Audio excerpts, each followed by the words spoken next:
So you're going to join Curie.live, the code there 366158, 366158, continuing on in our discussioning about market power as an aspect of market failure. Okay, that's what we are thinking about. And you've been introduced to the market structures that we see.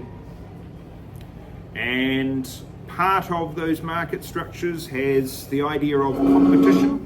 So you've got perfect competition at one end, and then you've got perfectly imperfect, if you will, competition at the other end. So you had perfect competition, and then at the other end, what was the other end of the spectrum? Monopolies, that's right. Okay, so this here is going to ask you, did it work?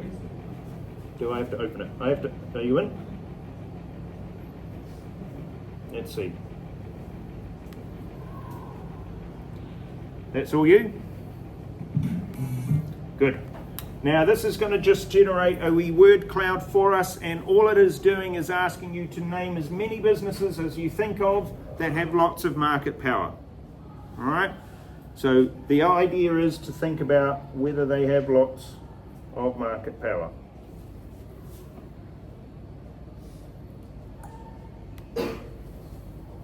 Ready, set, and go.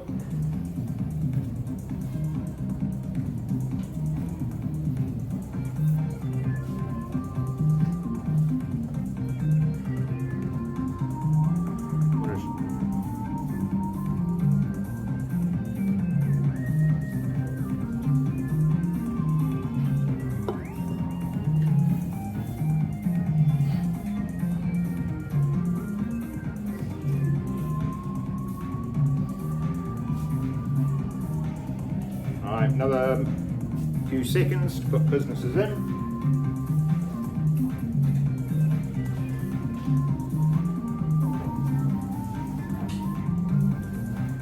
About 30 seconds.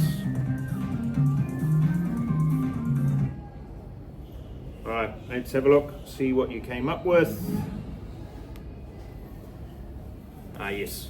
All right, so you've got, I thought that was German for a minute, but it says Burger King. You've got your Google, your Apple, Microsoft, Applebee's. Heard of Applebee's? I have heard of Applebee's. Samsung, LVMH. Okay, that's good. Starbucks. All right. And the one that came up the most appears to be Apple. They will be very pleased to know that.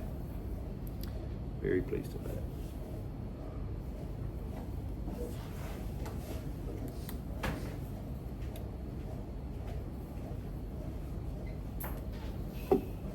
Okay.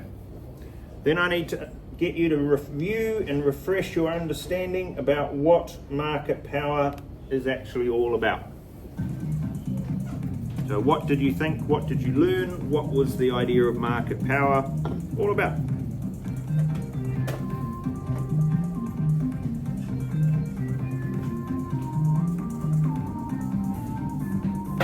It's got to be the world's longest cable, that one. Very impressive.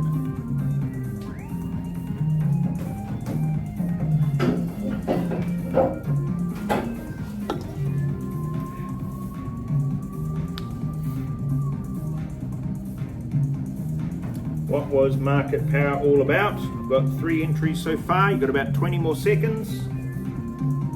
Have a go.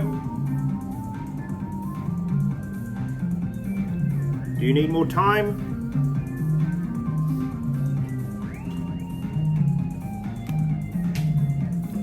You've got 30 seconds.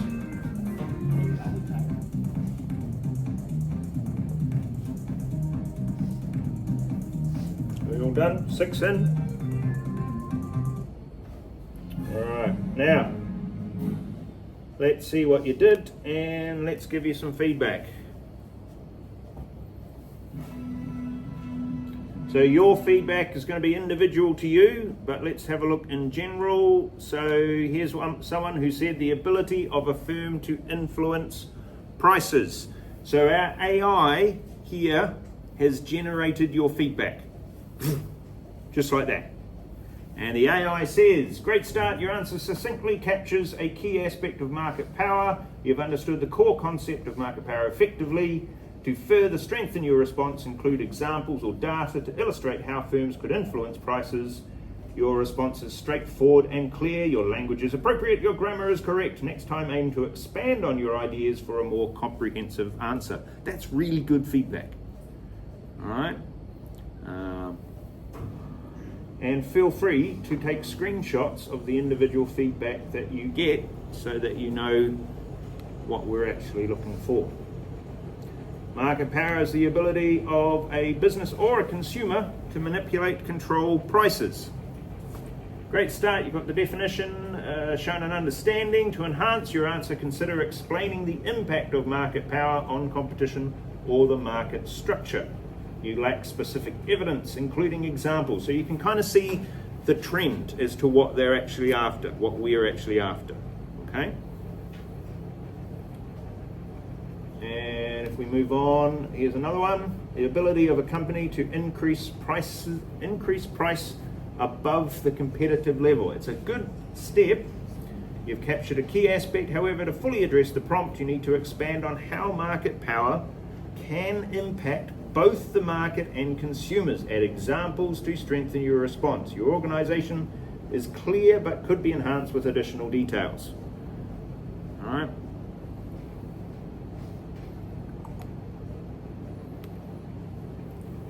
Firm's ability to control the prices at which it sells its product. You have extremes of perfect competition and monopolistic, as well as oligopoly and monopolistic competition.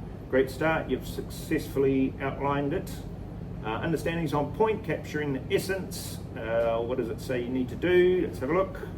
Include examples or effects to strengthen your answer. Language is clear and correct. Well done. Keep going. Add evidence. Right, the idea is that you are needing to have real world examples, real world evidence, and this is something that we are going to repeatedly say. Okay, it isn't a case of just saying something. You need to say, for example, all right, so that we can see your linking between the concept you've learnt and the real world, all right, at which it is applied.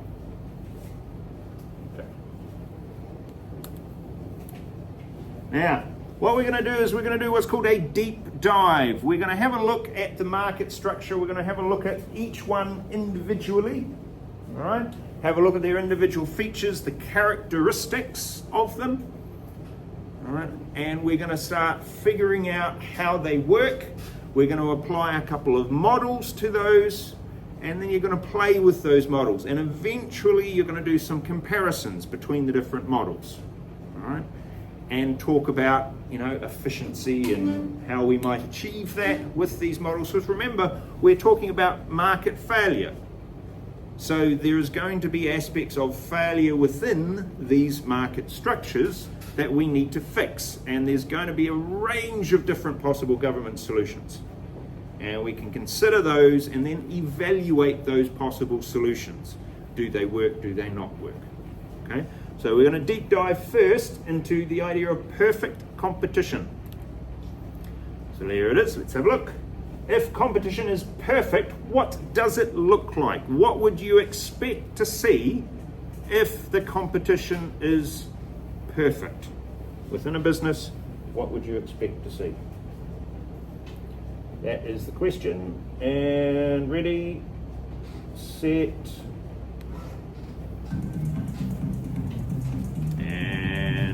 go.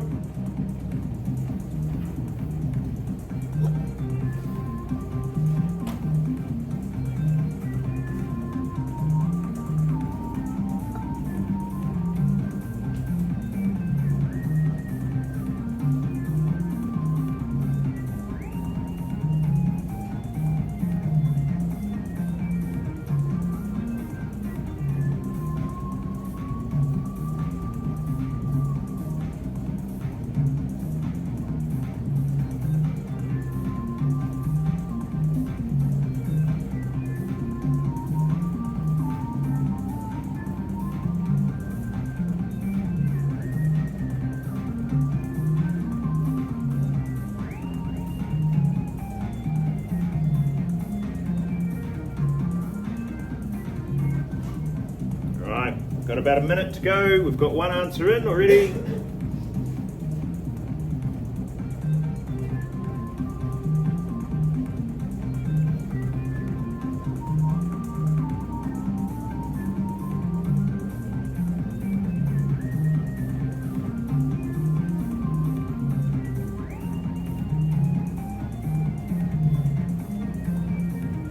Another minute. That's all you have.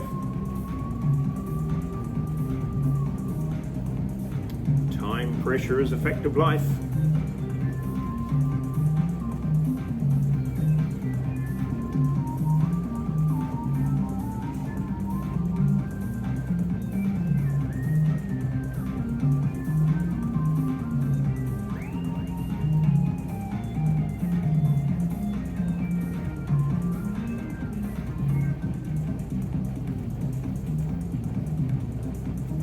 And 30 more seconds.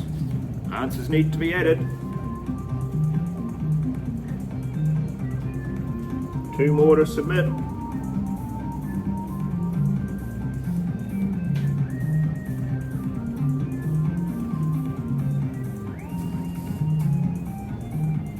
Ten seconds. Oh, you should have all entered by now. There it is.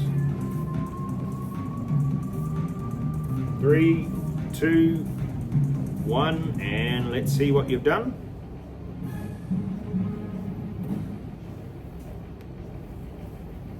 Right. So let's take them. Let's see over here. Here's one. When there is perfect competition in a free market, incentives to work, efficiency of production, and innovation would be at a perfect level, nowhere above.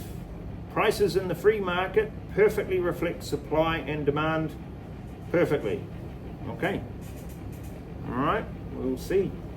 See if that plays out when we look at the features. Characteristics would be perfect information, no barriers to entry and exit, homogeneous products, many firms and equal market share. There's somebody who has either looked at the material up ahead or knows. That's good. Very good. Well done. If the market is perfect, it would result in all prices being equal, since they're unallowed to have lower or higher prices due to it being perfect. This would also mean that there are massive amounts of consumers for their respective product, giving them no reason to change their prices.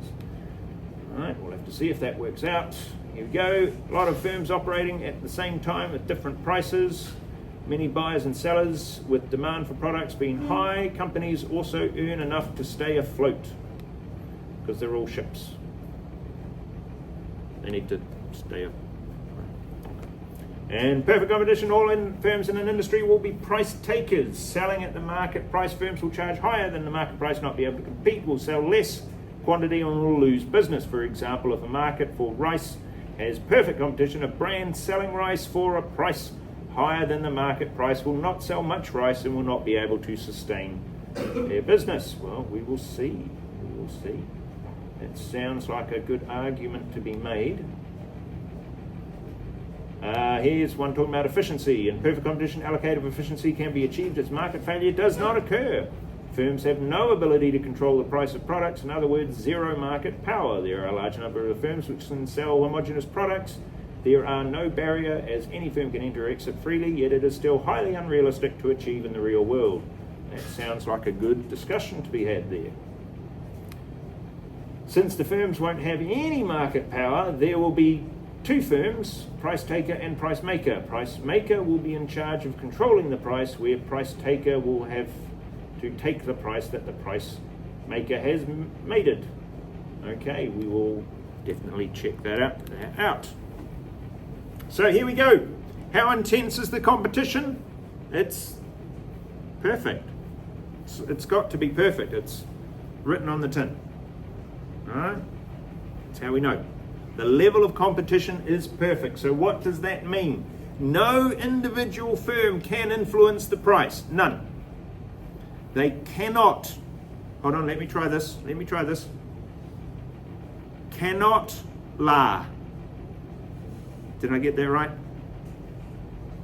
I was trying more Malaysian-y. No?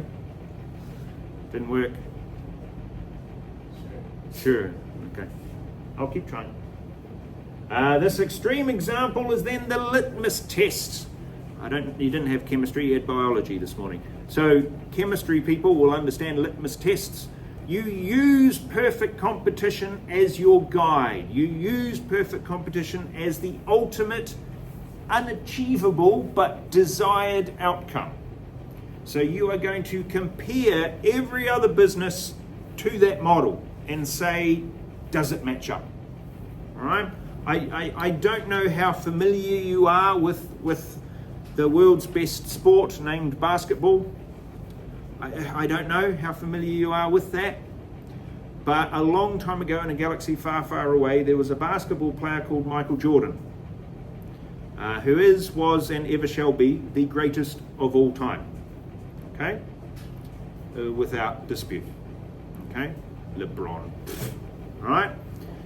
Now, what we do now, and you will see this all the time, is people will compare the other basketball players to Michael Jordan. They will use him as the gold standard, so to speak, and say how close are they matching up.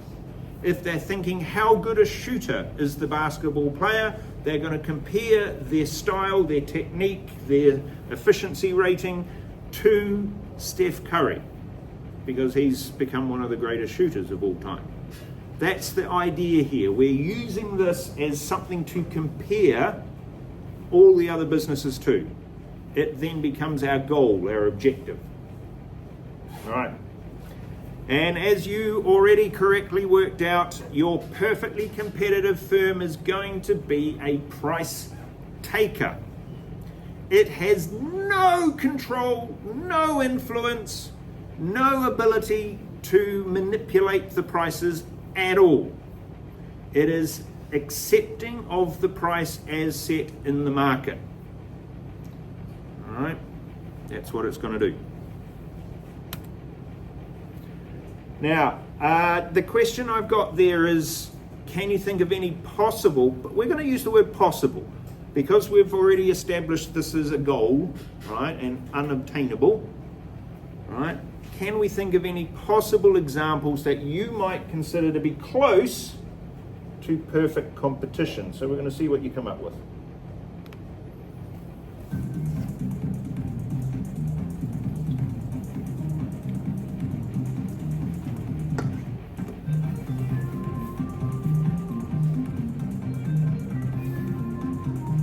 All right, just about there. One more vote. Is it possible to come up with any?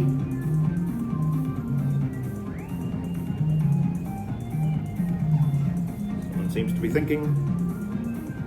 There we go. Let's see what you came up with. So we had a yes, a no, I think so, and perfect who? And the biggest answer is I think so. We can think of real life examples that would come close to perfect competition. The next biggest example is yes, we can. That's an interesting thought. So let's see just how possible or how difficult we're going to make the task. The first one, here's the feature. Now, features, do we know what I mean by features? Another way to the old-fashioned, because I'm old, the old-fashioned terminology was characteristics. All right, so it's the how would you describe them? The features or characteristics. So when you meet someone for the first time and then you talk to somebody about them because you've just met them, they ask you what they're like. All right, they ask you to describe that person. That's, yeah. Oh, they're pretty funny. They're kind of cool. Very tall. All right. So, first feature that we can come across that's going to be a bit of a problem is that there are many firms. How many? Many. All right. Which in economics terms is code for lots. All right. I did read one that discussed that there could be infinite. I don't know that there would be infinite, but it is an extreme example, so maybe infinite is close. Yeah. Many. We are going to be deliberately vague with that one.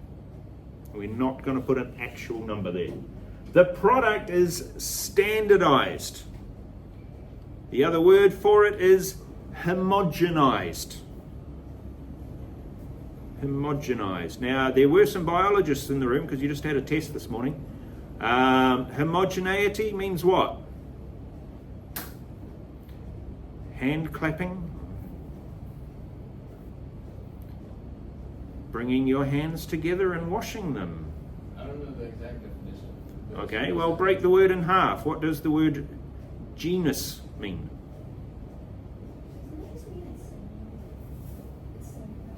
Close. But what does the word genus mean? You see it all the time. It's in all your sciencey things. It's where the word genetic comes from.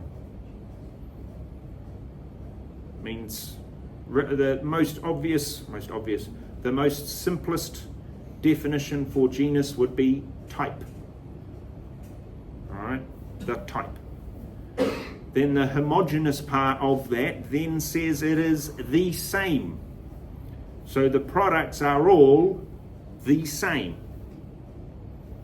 There can't be any difference.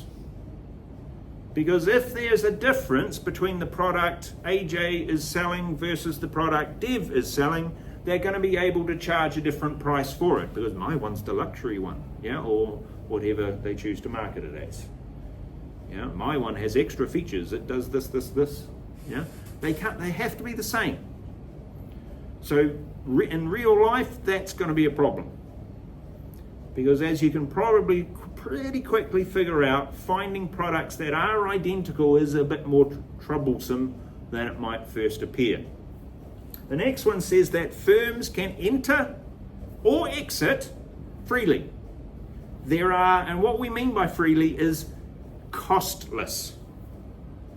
It does not cost you anything to start up the business. Now, I don't know about you, but we're living in an age where that seems almost possible online-wise, yeah? All right, I don't know. Have any of you started up your own little business?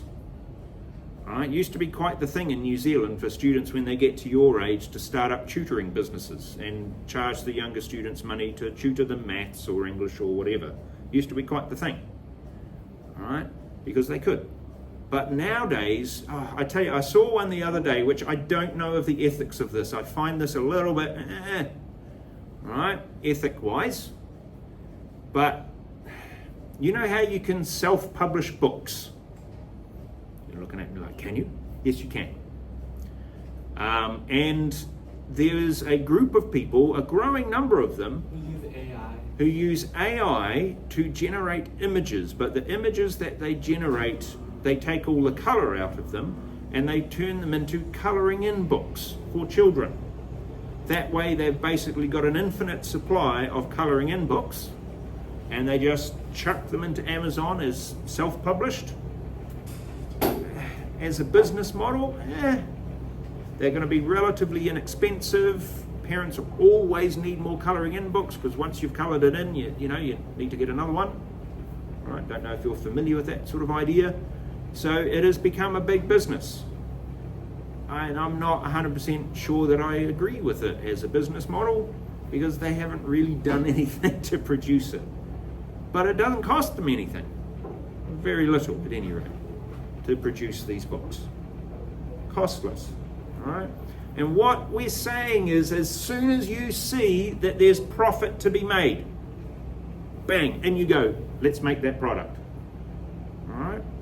And we might know people who are like that, or have heard of people like that in the business world, who as soon as there's a new product possible, or a new market opening up, or that company's earning a profit by selling this, let's jump on the bandwagon. And of course now we're in the throes of AI, and so every business is attempting to earn something off of the idea of AI. All right, add it to this, and it does this, and and then you have to buy the subscription, and yeah. Then you can also leave. Why might you choose to leave the market?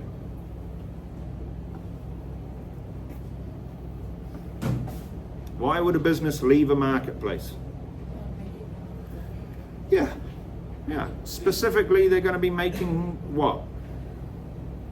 four-letter word beginning with L. Loss. They're going to be making a loss.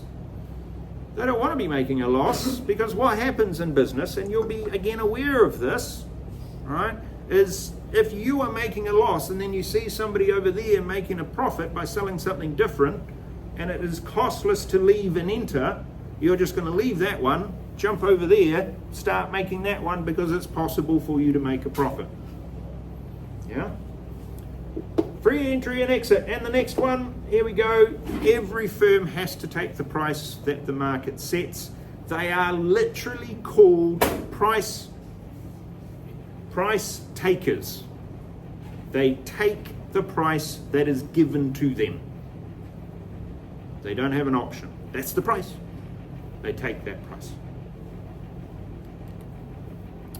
So, what do you think it'll mean if a business can... No, we're going to move on from there. There we go. There we go. This is a bit more specific here as a definition. Perfect competition may be defined as that market where infinite numbers, here it says infinite, many sellers will sell homogeneous goods. We could probably put services in there too, couldn't we? Yeah, I think we probably could. To however many buyers, lots of buyers. The buyers and sellers have, here's an additional one we didn't have before, perfect knowledge. All right, the problem with calling something perfect is you've got to make it perfect. All right, there can be no asymmetric information. There can't be. You, the producer, have to know everything there is to know about the consumer.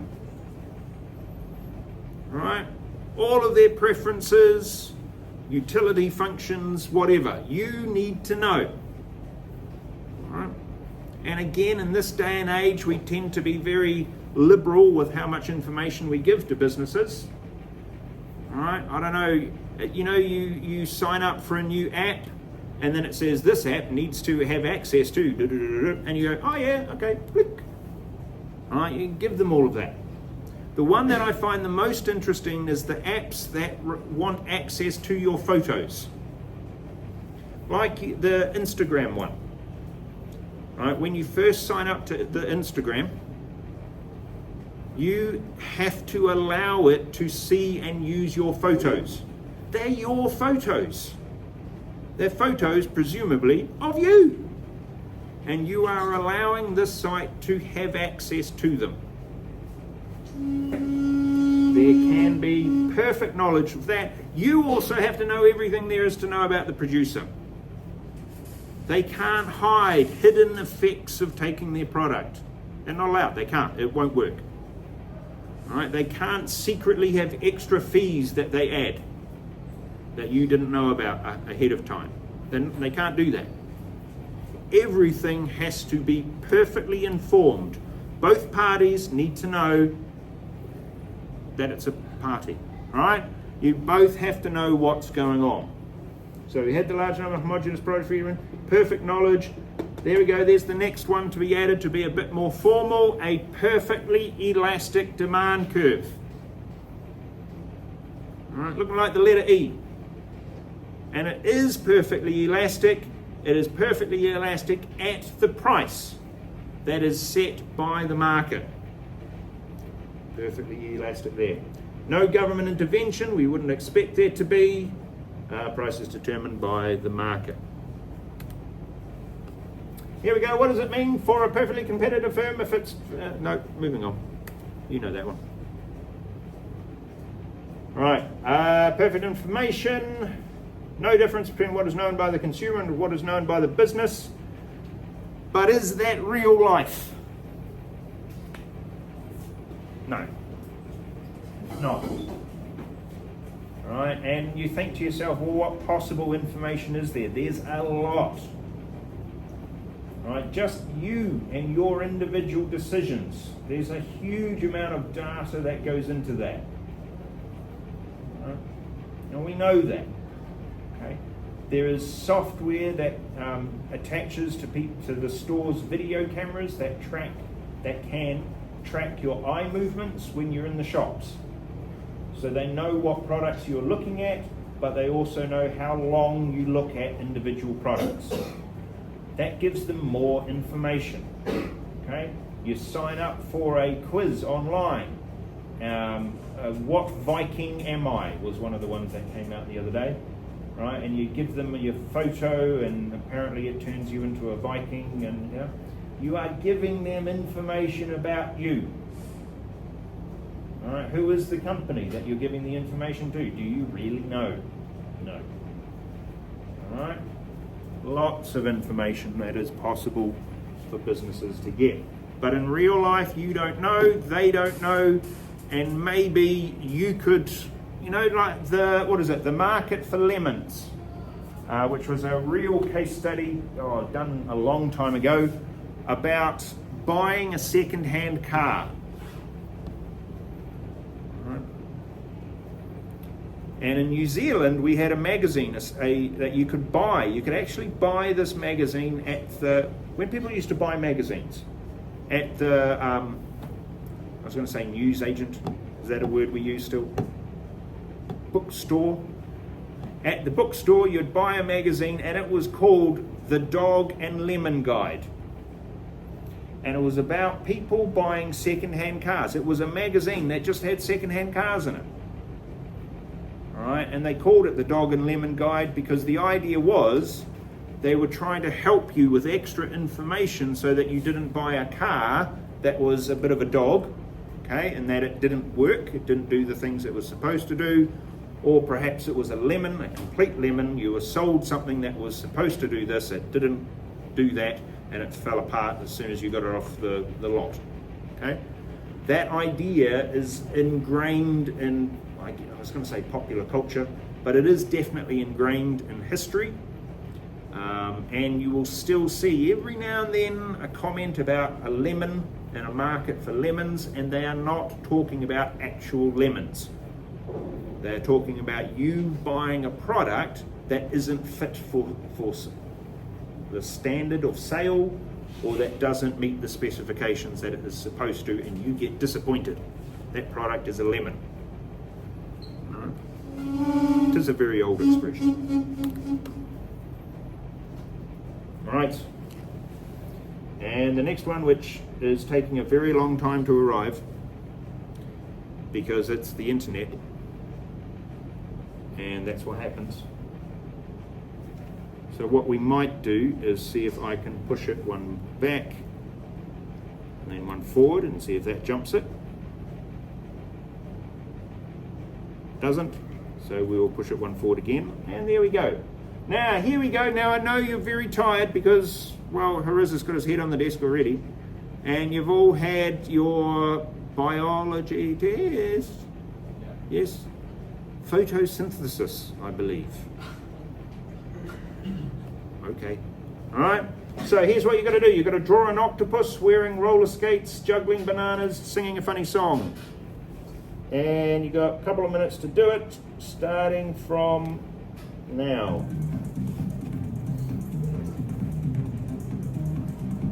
It's called a brain break. A chance to explore the creativity within you whilst giving the mental faculties, which at the end of the week might be stretched a little thin, a bit of a rest.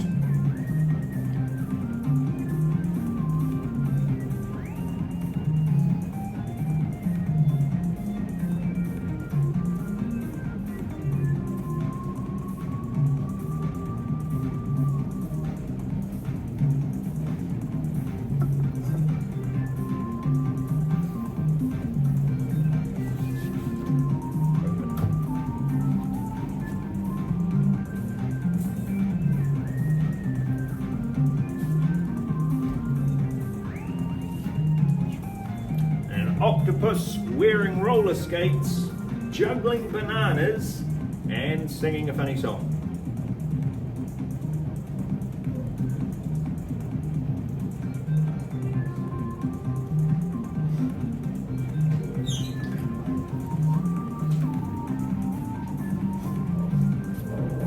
Today's lesson is proudly brought to you by Red Bull, because Red Bull gives you wings.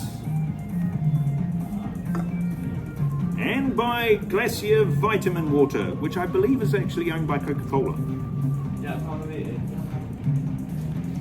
Because we all need water. Flavored water.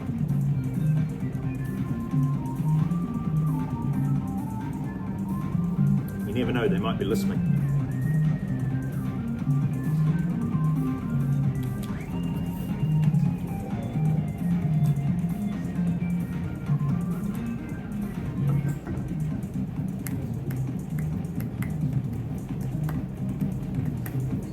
Okay, 3 minutes on the clock.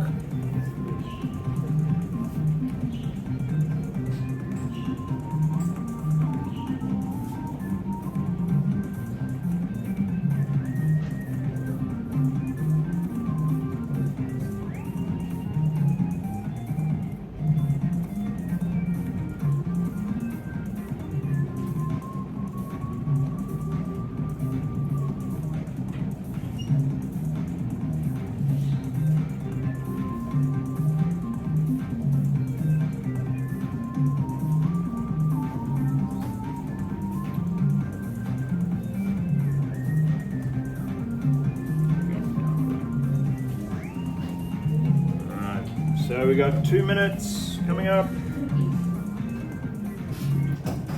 How are we going with that drawing?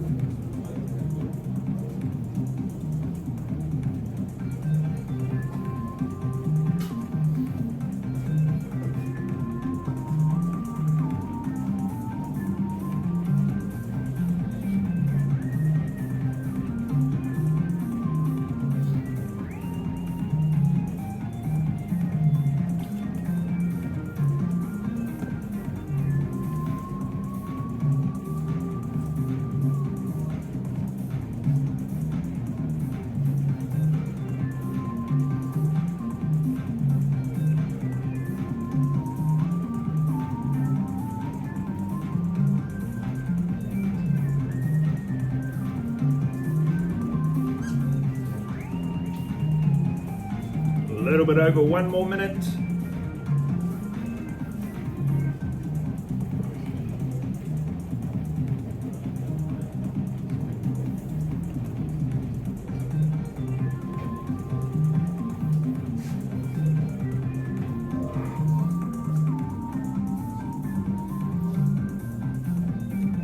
Just less than a minute now, 50 odd seconds. Complete your drawings.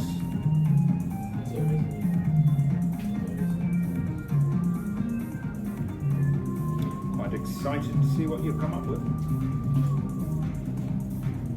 35 seconds, down to the last half minute.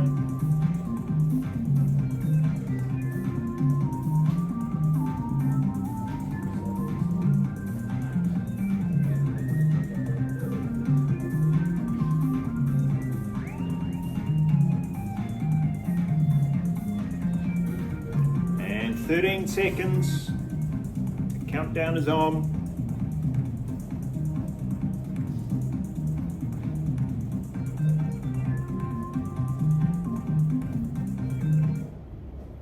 Okay, ladies and gentlemen, now you need to have the additional task of looking at the drawings and saying which ones you like. Which ones do you think are the best, the funniest of the diagrams?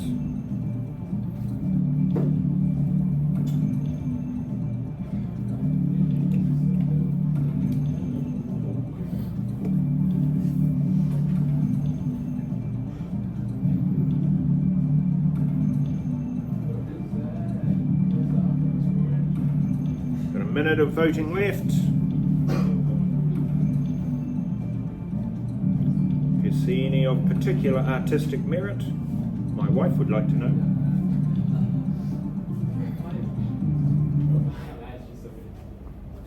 Alright, let's have a look, see what you got. Okay, oh there we go, here we go. This one had 7 votes. Terrible. So cute. What does it say? I don't know. Something about a toilet. Which is okay. I see this one here. What? Imagine if Ninja got a low taper fade. Yeah, can you imagine if Ninja got super fading? There are so many words in that sentence, and I understand very few of them. Can you go to YouTube and search up Imagine if Ninja got a low taper fade? No. It's a song. It's a very short song. Okay, then no. Which I always found is quite amusing because no is the opposite of on. Alright. Here we go. Singing a funny song. It's a good one. Good roller skates on that one. And there are some more floating around down here.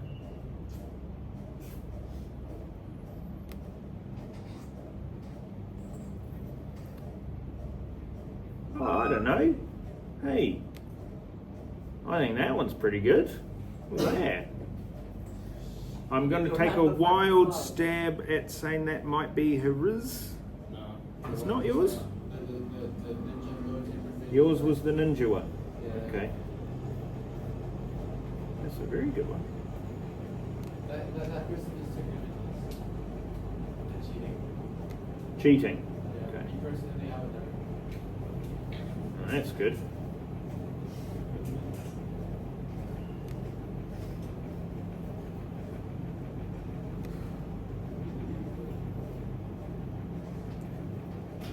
Okay.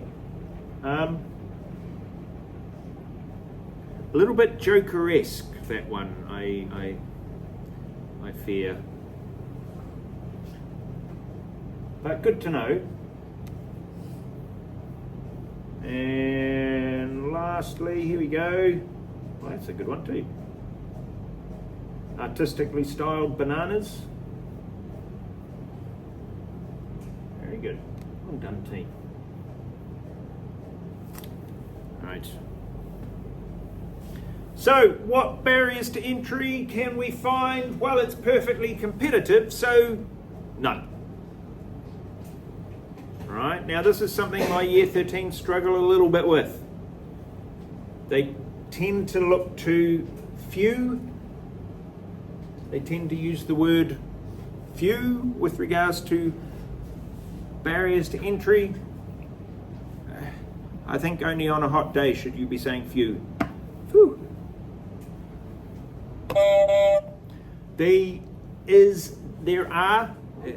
Which is the better England.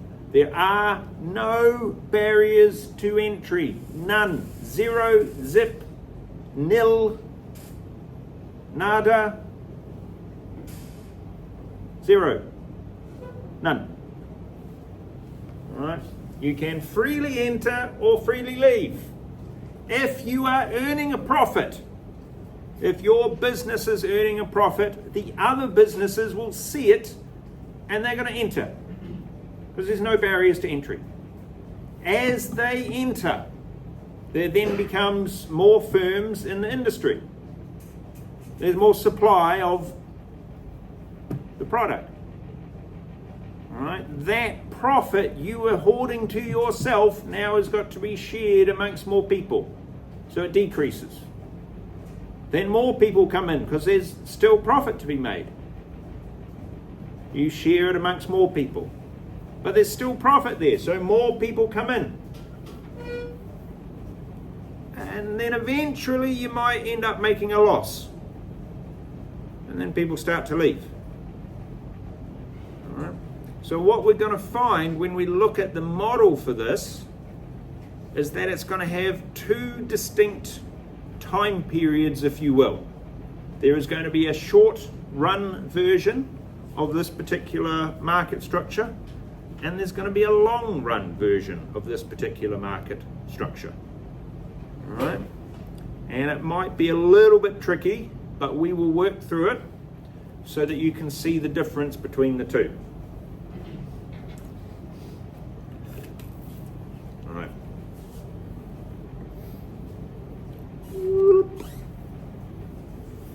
There's one there. That homogeneity one. This is what we said. We said the products are going to be identical. For a more businessy sort of sense, it is not possible to differentiate your product. Right? Differentiate to make different. You can't do it. Your products are literally identical. The year 13s just dealt with one, and it was oranges in an orange market. Market for oranges. You know? They quite often will talk about fruit markets or vegetable markets because, you know, they're pretty similar. I don't know that they are exactly homogeneous. I really don't. I'm a big fan of blueberries. Anybody else a fan of blueberries? Yeah, good man. Blueberries are good, right? Yeah. I am a big fan of blueberries from, would you believe it, South Africa. The blueberries that I've bought from the supermarket that have come from South Africa, they're giant. They're like huge. They're 2 to 3 times the size of other blueberries. I don't know what's going on in South Africa, but they're making giant blueberries. All right, much prefer them. But it's different. There's a differentiation. So the supermarket is able to charge you more for the different blueberries, even though they're still blueberries. There's some form of difference there. And if there is a difference, then there's going to be more competition that happens, because you're going to be able to try and exploit that difference. All right. Yes, we're okay with that now. All right, here we go. Here's our deep dive number 2. Number 2. This one is Monopoly. Monopoly. Deep dive number 2, or hold on, let me try. Dua.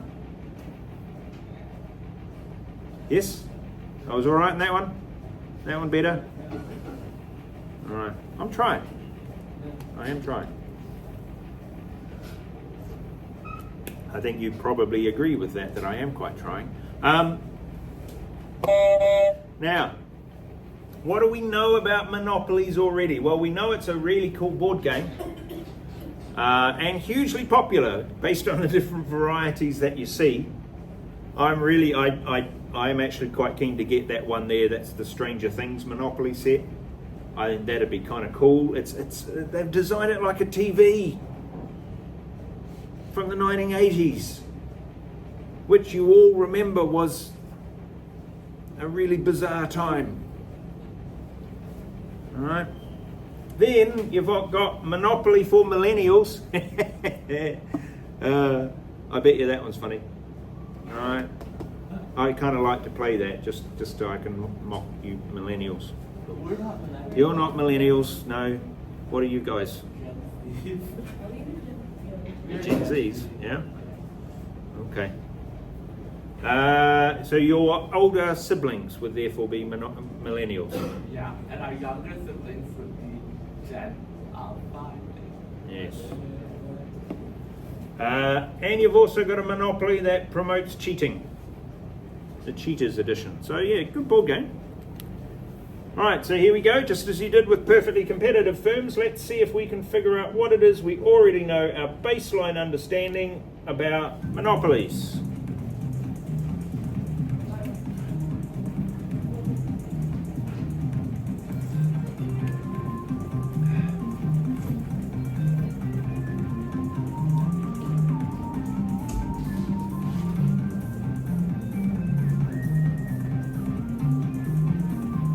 What features or characteristics might a monopoly have?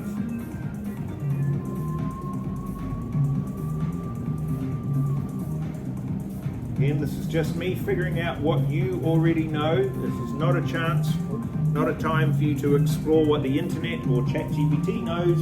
This is just what you think.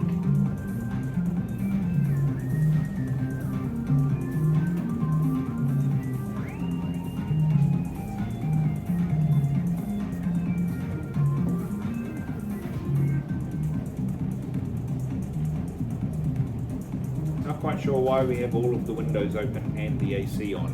I find that to be a bit unusual. unusual, but I don't know. I haven't been here for 2 days, so I'm guessing somebody. Maybe the cleaners. And they come in and clean with all the chemicals and things, perhaps. I don't know. Okay, we've got 2 answers in so far. Still waiting on a few.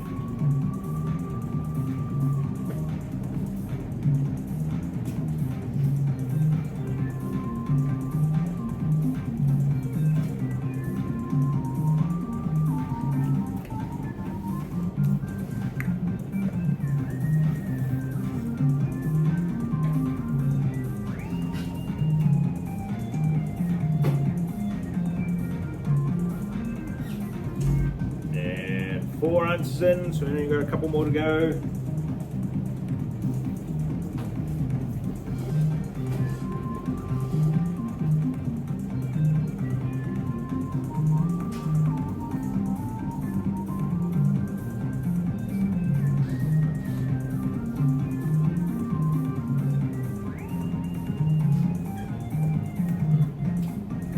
Ten seconds, here we go, all in now. Alright, let's see what you came up with. Oh goodness me, somebody's written a thesis.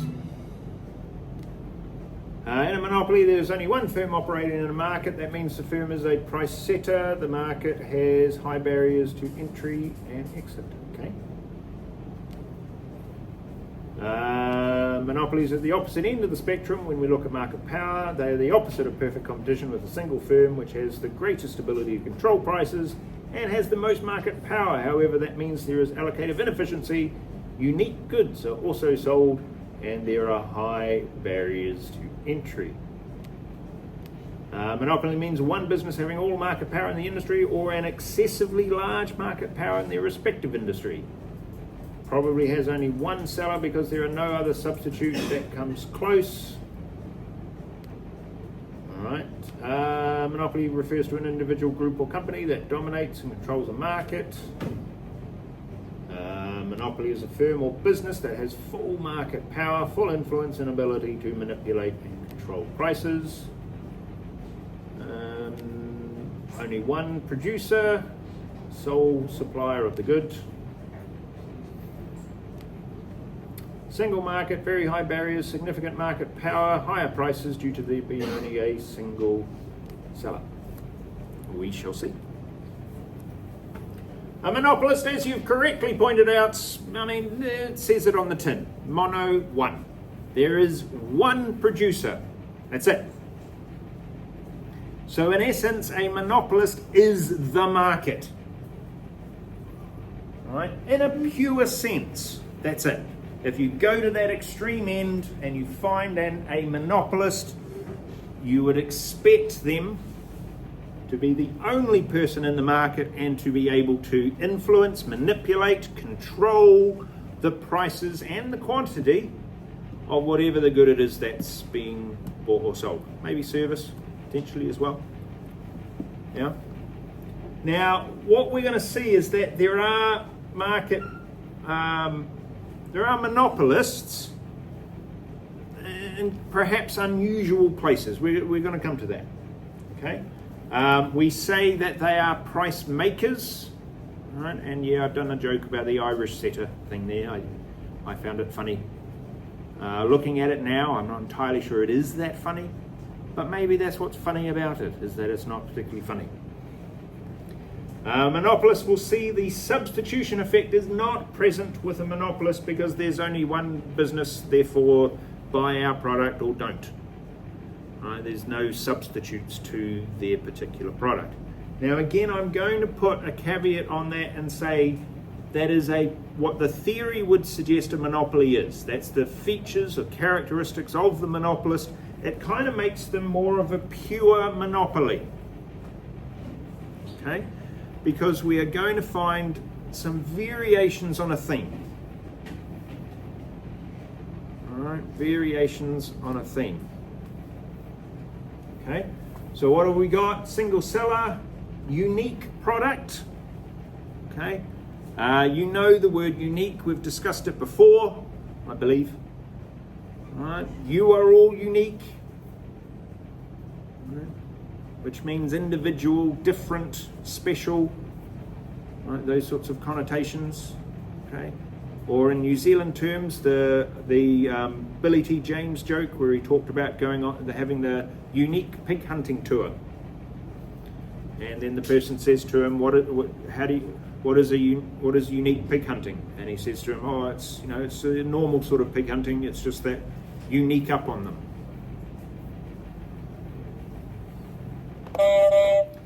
Okay.